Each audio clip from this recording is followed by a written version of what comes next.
say true horror doesn't begin with a scream. It starts with a whisper, a creak, a feeling that something just isn't right. I never believed that, until I moved into the quiet little duplex at the edge of town. That place had secrets, and one night I heard them. About a year ago, I moved into a small duplex apartment on the edge of town. It was quiet, simple, 2 floors with a modest kitchen and living room downstairs, and 2 bedrooms upstairs. Since I worked remotely, I turned one of the bedrooms into a home office. The unit connected to mine, on the other side of a shared wall, had been completely vacant for over 3 months. No one had moved in, and there was never any sign of maintenance or visitors. It was just empty. One rainy evening, around 8 p.m., I was sitting at my desk in the upstairs office, typing away on my laptop. The rain was steady, ticking softly against the roof. The whole house was quiet, just the rhythmic tapping of keys and the gentle patter of the weather outside. Then, out of nowhere, I heard a dull thump against the wall next to me, the wall I shared with the vacant unit. I paused and looked over, confused. A moment later, I heard it again. It wasn't loud, but it was definitely noticeable in an otherwise silent house. At first, I assumed maybe the landlord had stopped by to inspect the place or was prepping it for a showing the next morning. That would have made sense. Still, something about the timing and the sound just felt off. I tried to ignore it and got back to work. But over the next hour, I kept hearing occasional sounds. Faint creaks, thuds, and shifting noises. None of them were consistent, and they didn't follow any pattern. Just odd little noises that seemed to come from different areas. I brushed it off as old building quirks or maybe the wind rattling something loose. But then, just after 9:30, I heard something that made me stop cold. The distinct sound of a door creaking open and then slowly being pushed shut. Unlike the other noises, this one was clear, deliberate, and close. I stood up, feeling a weird tension in my chest. I went downstairs to check things out, looked through the front window. Nothing. No car in the driveway, no one on the road. The vacant unit next door still looked dark. I double-checked the locks, made sure everything was secure, and tried to shake the unease as I returned upstairs. I told myself I'd finish just 30 more minutes of work before calling it a night. During that last half hour, the house was completely still again. No creaks, no thumps. Just the rain. I finished what I needed to do, powered down my laptop, and stood up. But as I walked out of the office and turned off the hallway light, I heard something that froze me in place. A soft, slow whistle.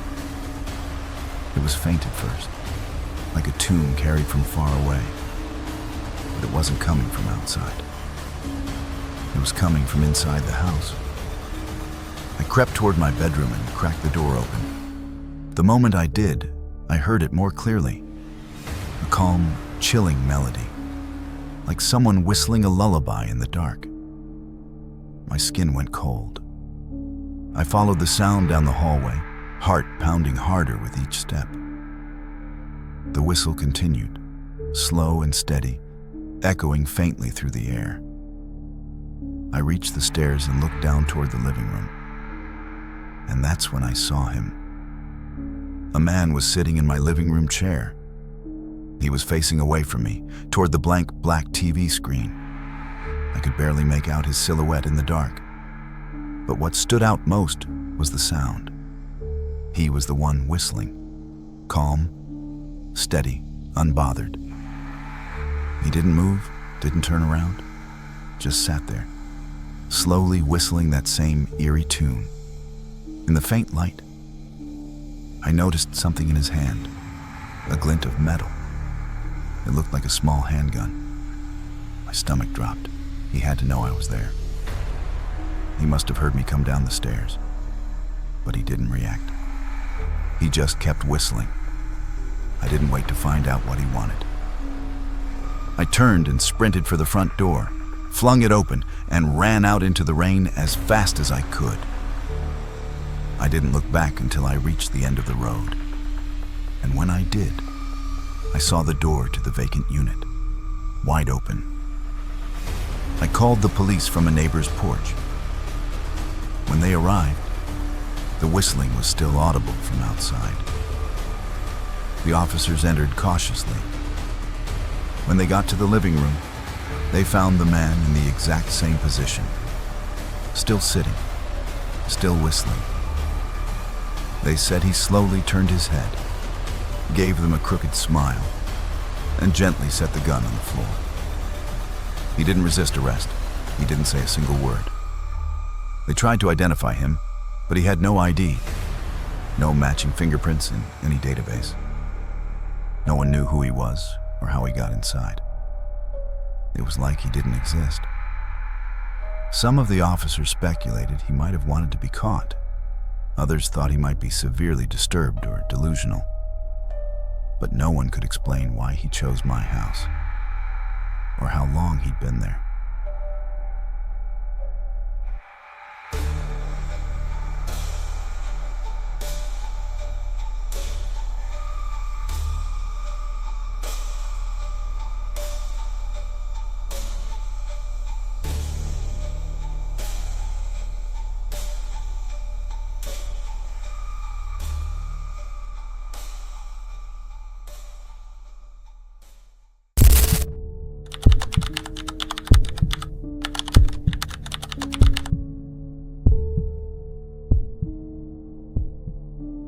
Someone once said that storms don't just bring wind and rain.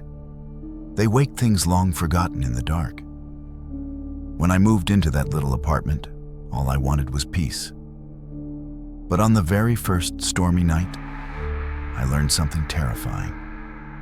I wasn't alone. I had just moved into a small ground floor apartment on the south side of the city, about 40 minutes from downtown. It was old but quiet and cheap. Just one bedroom, a small living room, and an open kitchen.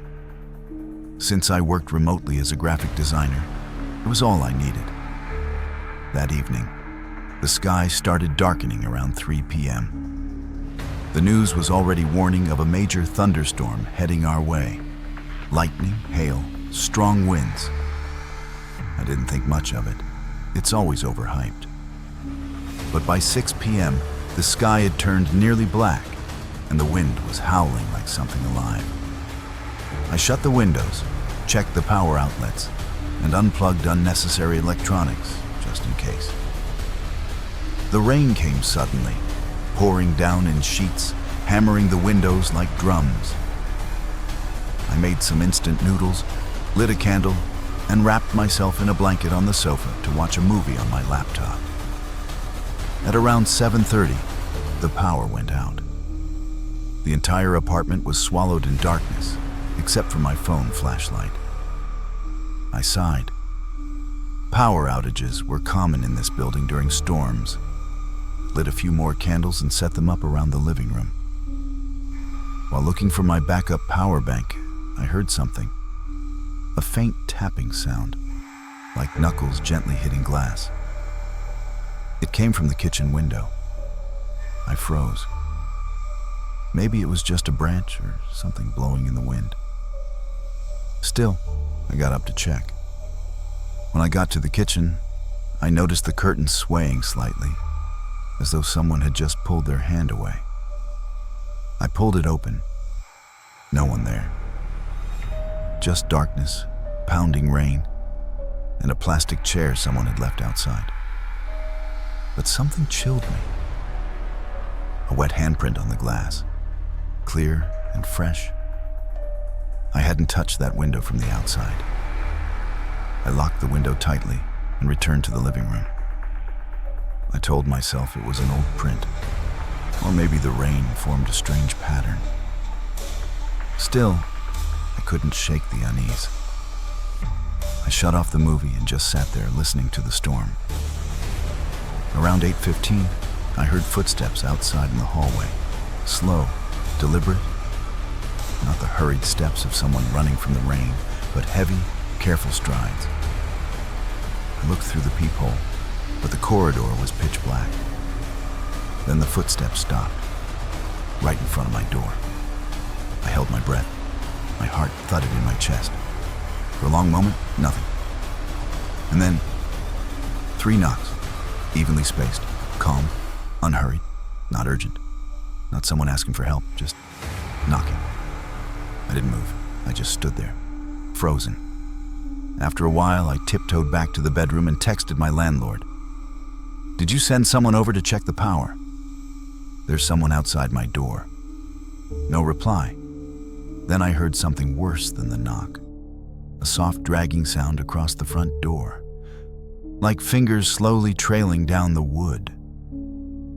I backed into the bedroom, locked the door, and sat in the corner with my phone. I thought about calling the police, but what would I even say? That's when I heard it again, the living room curtains swaying. But all my windows were shut. I was sure of it, and no wind could make it move like that. I crept out of the bedroom with a small kitchen knife in hand. The living room glowed softly from the candles, and that's when I saw it. A shadow, a human figure silhouetted behind the curtain. No knocking, no voice, no motion, just standing there, watching. I aimed my flashlight toward it, but when the light hit, nothing was there. I ran to the window and yanked the curtain open. No one, just darkness and pouring rain. But the window, it was wide open. I know I closed and locked it earlier. Panicking, I shut and locked every door and window. This time, I didn't hesitate. I called the police. While waiting, I hid in the wardrobe in my bedroom, clutching the phone with the screen dimmed. They arrived 20 minutes later. No signs of forced entry, no intruder in sight. But one of the officers pointed out something that still haunts me. On the inside of the kitchen window, drawn into the condensation, was a message. "I've been here for a while." I left the apartment the next morning. To this day, every time a storm rolls in and wind rattles my windows, I find myself staring at the curtains, expecting to see that same shadow, standing silently, waiting.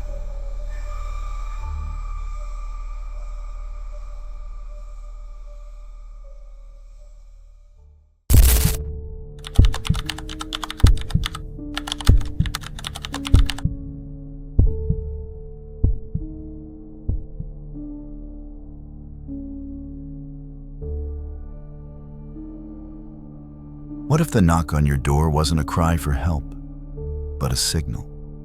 One you were never supposed to answer? I never believed in urban legends until I heard the knock. One knock, 2 minutes of silence. Then everything in my life unraveled, one shadow at a time. I grew up in a rural part of Ohio, endless farmland, quiet roads, and neighbors you only saw at the gas station or county fair. After my parents passed, I moved back into their house to settle their affairs. I figured I'd stay a few months, maybe longer if the quiet helped me write. It was a 2-story farmhouse, creaky but sturdy, sitting alone beside a massive cornfield that stretched far beyond the back porch. The nearest house was a quarter-mile away. No streetlights, just the moon, the wind, and the occasional hoot of an owl. Everything was fine until the second week. That night, the wind picked up fast. A late spring thunderstorm had rolled in, the kind that shakes the windows and makes the whole house hum. Around 2:15 a.m., I was dozing off in the upstairs bedroom when I heard something. 3 sharp knocks. Not thunder, not wind, knocks on the front door. I froze, heart already racing. Who the hell knocks on someone's door out here at 2 in the morning? I waited, listened, nothing else. Curiosity won out over caution. I crept down the stairs, turned on the porch light, but saw no one. I opened the door just a crack, still nothing. The only sound was the rustle of the cornfield swaying under the stormy wind. I locked the door, shook my head, and blamed it on a tree branch or maybe a critter. I went back upstairs and tried to sleep. The next night, the same thing happened. 3 knocks. Same time, same slow, deliberate rhythm. But this time, when I opened the door and looked out, I saw something across the yard. A figure, standing at the edge of the cornfield, facing the house. Tall, motionless, a dark coat flapping in the wind. I called out, "Hey, are you okay?" No answer. I stepped back inside, slammed the door, locked it twice. I watched from the upstairs window, phone in hand, debating whether to call the police. But by the time I looked again, the figure was gone. I didn't sleep that night. The next morning, I walked to where I'd seen the figure, right where the grass met the corn stalks. No footprints, just flattened stalks deeper in, like something had been standing there for hours. That afternoon, I went into town and asked around. An old guy at the diner gave me a strange look when I mentioned the knocks. "You sure it was 3 knocks?" he asked. I nodded. He leaned in, lowered his voice. "They say if you hear 3 knocks around 2 a.m., don't answer. Especially not the 3rd night." I laughed, thinking he was joking. He didn't laugh back. "They call him the Watcher," he said. "Old story. Shows up out here every few years, always the same. Someone hears 3 knocks, always at the same time, always 3. 3rd night's the last." I asked him what happened if someone opened the door on the 3rd night. He just said, "They don't usually stay long enough to tell." That night, I sat in the living room with every light on, front door deadbolted, holding a fireplace poker in one hand and my phone in the other. 1:50 a.m. The house creaked. 1:59 a.m. I held my breath. Then 3 knocks. I froze, slow, deliberate, each one louder than the last. I didn't move, didn't breathe, just stared at the door like it might explode. Silence followed. I waited 10 minutes, then 20. Nothing. And then a whisper from upstairs. Not words, just breath, like someone exhaling next to my ear. I bolted outside barefoot, ran straight to the truck, and drove into town. I slept in the parking lot of the 24-hour grocery store. The next day, I returned home to find the front door wide open. Inside, nothing looked disturbed, except the mirror in the hallway. It was shattered, with one phrase scratched into the wall beneath it. "You answered." But I didn't. I never opened the door. At least, I don't remember doing it. I sold the house the following week. Took a loss. Didn't care. Now I live in a small apartment above a laundromat in a city where you can't hear the corn rustle or the wind moan through old rafters. But I still wake up sometimes, around 2 a.m. Still check the door. Still listen for 3 knocks. Because whatever I didn't let in that night, I'm not sure it didn't find another way.